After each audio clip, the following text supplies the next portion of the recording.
the young talent today, by and large, uh, it's not their fault. In other words, the way that my generation, you know, Jake and Hogan and all those guys that were stars in the mid 80s to the early 90s. Well, they started, I started in 75. But the way you learned wrestling was you didn't go to a gym and get in the ring and learn all that. Where you learn it is in front of a live crowd. Yep. And you're a new guy. It's like when I started, here in the Mid South, uh, I'd be the opening match every night, on a card, but the guy across the ring is a veteran who could help me, who could, again, and again, the old school is uh, the heels, the bad guys in wrestling are the guys that are actually the guys directing traffic. They're the guys calling the match. And so all I do is shut up and listen and do what I'm told. But as you do that, and you have the crowd there, and you hear the crowd react, it's a process that takes time. But over time, you learn it, and you learn to respond to the crowd, and you learn that you realize that every crowd's not the same. It's kind of like I remember going to Pittsburgh. It's like Pittsburgh, for whatever reason, was one of the hardest crowds to. I mean, it's like, what do I have to do to get them to react? Like cut my throat, you know. But it's an acquired skill over time, and it's not available. It's not available today because a lot of the young guys getting in the business, they're going to, and obviously, and the WWE has that they. I mean, I'm in. Their training facility is great because I've been there, I've watched it, but for the same reason. I mean, and the guys that are there training, like Terry Taylor's one of the trainers, and several other guys I could mention that are helping train these guys. But they're training but the thing that they don't have, they only have the opportunity to get in front of a live crowd once a week, Right. and that's where you learn it. That's really where you learn it, is you learn to respond to the crowd.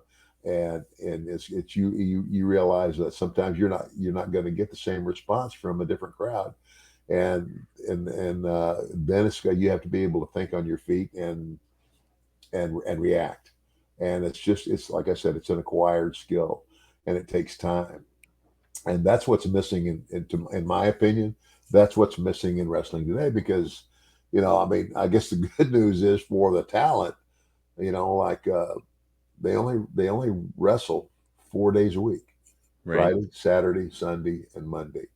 And that's just, I mean, we wrestled every night.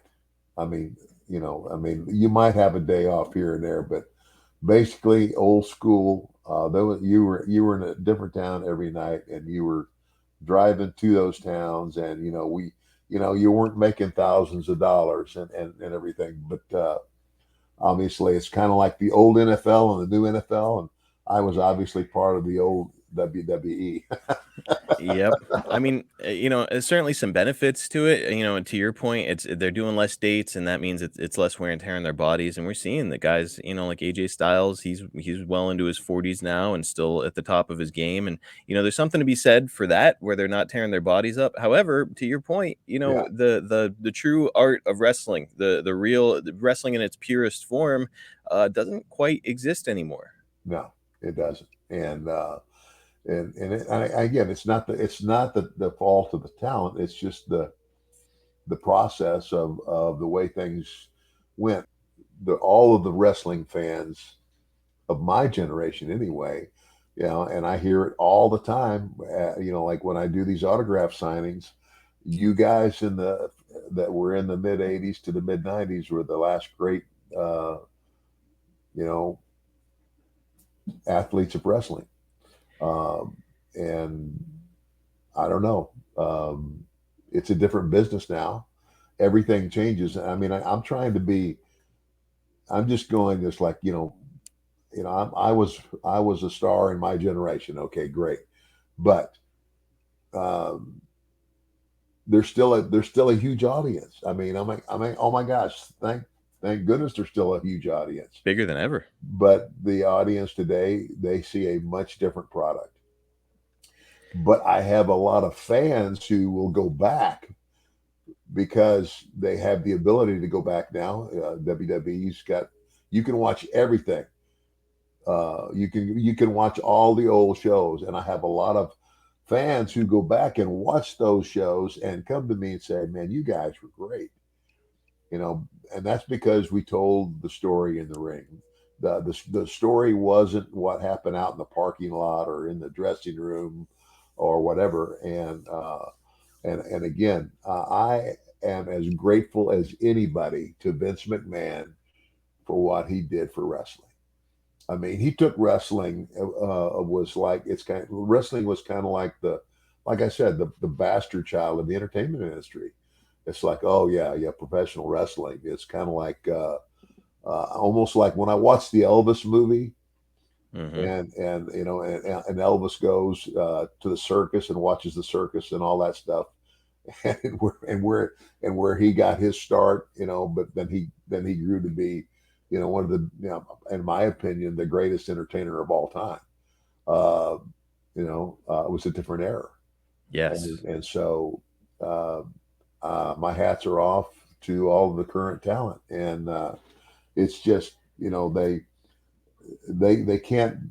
I guess you can't learn what's not available to you anymore. Right, not their fault, Yeah, and, no, who's gonna turn down, "Hey, you don't have to work as many dates or make as many towns, and we're gonna give you a ton of money." yeah, Nobody's gonna turn that down. So yeah, it's, hey, good for them, it's awesome. However, it's maybe not good long term for us as fans because, after a while, if every single match has 10 high spots, then you don't have any high spots because that's just wrestling now. You know what yeah, I mean? So what's it gonna take for a high spot? Does somebody have to get thrown off a building? I don't know. yeah. Yeah, So or the whole match is a high spot. yep. It's kind of like back back in the old days. If I were to get thrown out of the ring, or if I like I used to take this bumper where I'd have somebody kick me off, and I would go back and I would hook the ropes and I would go backwards over the top rope all the way to the floor. Well, when I hit that floor, I laid there. I Mhm. didn't hit the floor and bounce up. Like nothing ever. Yeah, I'm okay. No, I laid there and I sold it. And I sold it. And I got up slowly. Now the people, if you're a baby face, they're pulling for you. If you're a heel, they're wanting the baby face to go get you and beat you up. But again, it's those are the things that are just it's different now. They run through this routine. It's like boom, boom, boom, boom, boom, boom, boom. Like again, you see guys talking over their match in the back. It's kind of like the only thing I ever talked over. I said, like if I had a history with a guy, I said, okay, based on what the people saw last time, maybe we should start this way tonight. Right. And then I knew, and we knew what we call the finish, the way it's going to end, because that's the hook to get you back for the next one. But other than that, we called it on the fly, and it's just not there. It's just like a dying art. Um, there's a maybe a few guys that have that ability today, and I would say that most of those guys were guys like me who grew up in the business and who had fathers who were in Mhm. the business. So like Cody Rhodes, Yes.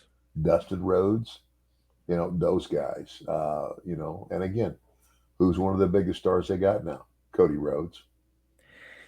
There's a reason for it. He knows how to Yeah, tell a story out there. And look, yeah, audiences evolve, and we get that. Like being thrown out of the ring back in the day, that was a big bump and a gasp type moment. Now it's a transition. Yeah. And, I know that, it's like the old monster movies. We hear all the time that when somebody would see the Bela Lugosi Dracula, like, people were fainting in the movie theater at the time, right? Uh-huh. But now people see that and it's just nothing. It couldn't frighten my 2-year-old. Yeah. So people evolve and people Yeah. change and the Exactly. tastes change. But I mean, what point are we gonna get to where, is a high spot gonna be pulling out a gun and shooting somebody in the ring? Yeah. Yeah.